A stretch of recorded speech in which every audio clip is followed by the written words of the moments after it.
আল্লাহ তাআলা নিজেও বলেছেন আমি তোমাদের খুব কাছে। আল্লাহ কাছে না দূরে? সবাই বলতে হবে কাছে না দূরে?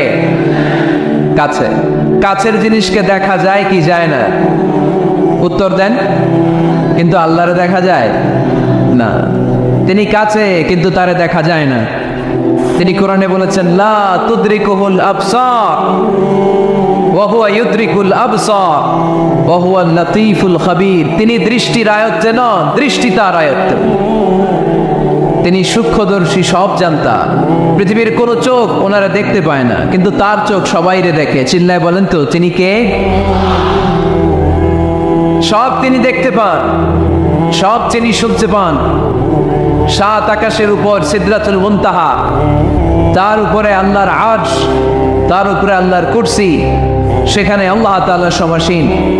এই আরশের উপর থেকে আল্লাহ তাআলা জমিনের অতল গহ্বরে, কোন জঙ্গলে, কোন গুহার ভিতরে কোন পিপিলিকাও যদি হেঁটে যায়, আল্লাহ বলে এত উপর থেকে ওই পিঁপড়ার হেঁটে চলার পায়ের আওয়াজটাও আমি আল্লাহ শুনতে পাই। এজন্য কেউ যেটা শোনে না শোনে কে? কেউ যেটা দেখে না দেখে কে? কেউ যেটা পারে না পারে কে? আওয়াজ করে বলেন আল্লাহ কি আমাদের কাছে না দূরে? আমার বাবা মা আমার যত কাছে, তার চাইতো আমার বেশি কাছের কে? আমার স্ত্রী আমার যত কাছে, তার চাইতো আমার বেশি কাছের কে?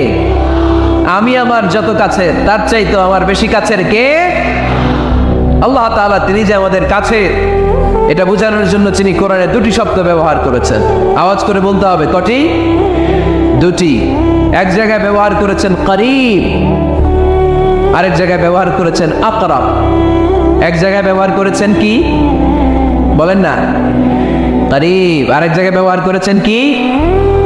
রব্বুল আলামিন বলেন ওয়াইযা সাআলাকা ইবাদি আন্নী ফাইন্নী করিব উজিবু দাওয়াতাদ দাঈ ইযা দাআন ফালইস্তাজিবু লি ওয়ালইউমিনু বি লাআল্লাহুম ইয়ারশুদুন।